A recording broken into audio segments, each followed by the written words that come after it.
Bonjour à tous et bienvenue dans ce nouvel épisode de Vivez la Vendée. On est toujours à Beaulieu-sous-la-Roche, c'est le deuxième épisode où on est dans la ferme florale Les Singulières avec Coralie. Bonjour Coralie. Bonjour Anaïs. Tu es donc floricultrice depuis 2 ans. Oui, c'est ça. Et aujourd'hui, on va essayer de répondre à quelques questions que les gens peuvent se poser autour des fleurs, de la fleur locale en particulier. Oui. Quelles sont les principales questions qu'on peut te poser, toi, dans ton métier là? Alors souvent les gens sont intéressés par rapport au semis, comment je fais la création des plants, et puis ensuite après comment réaliser un bouquet avec les bottes achetées sur le marché, et puis sinon après comment faire tenir dans le temps ces fleurs locales. Tu es capable de répondre à toutes ces questions en 8 minutes? Je vais essayer. Allez, c'est parti.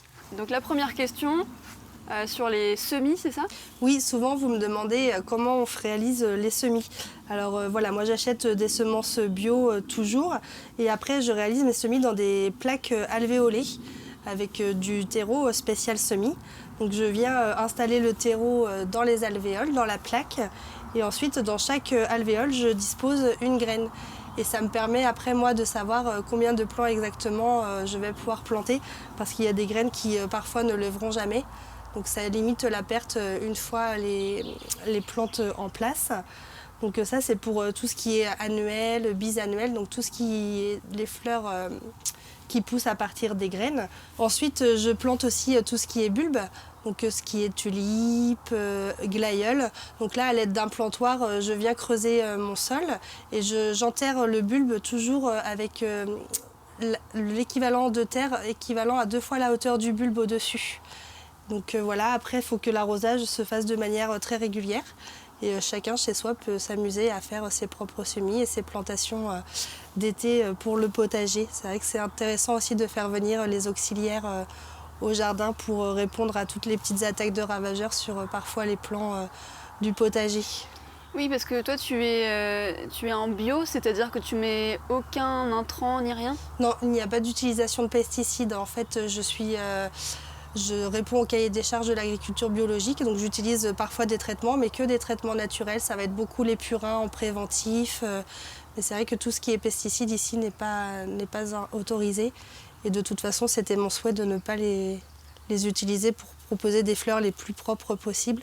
Pour moi déjà qui les travaille, et puis après pour le consommateur chez lui.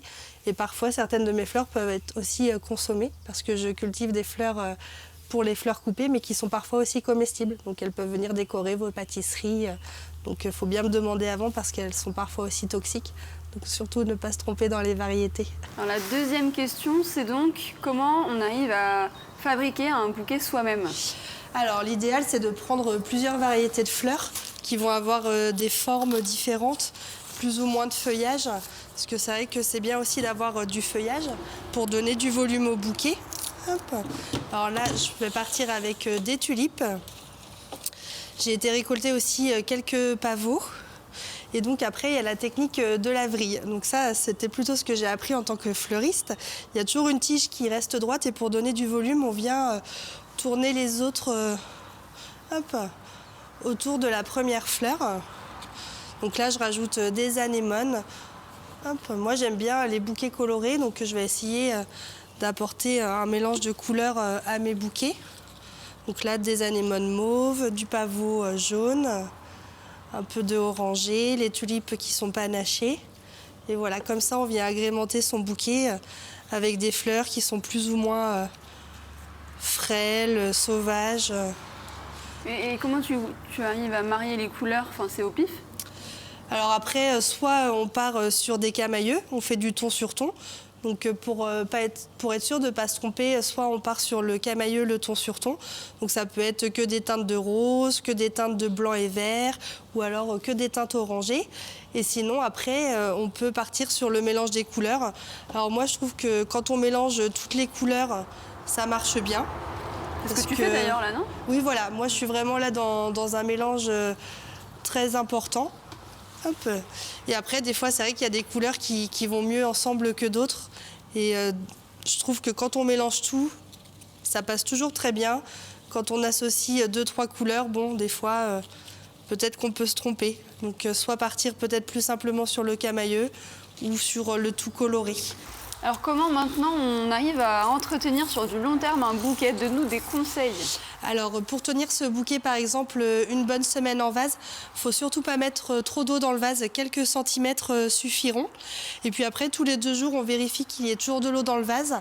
Pas hésiter si l'eau est troublée à la renouveler et à recouper un petit peu le bout des tiges.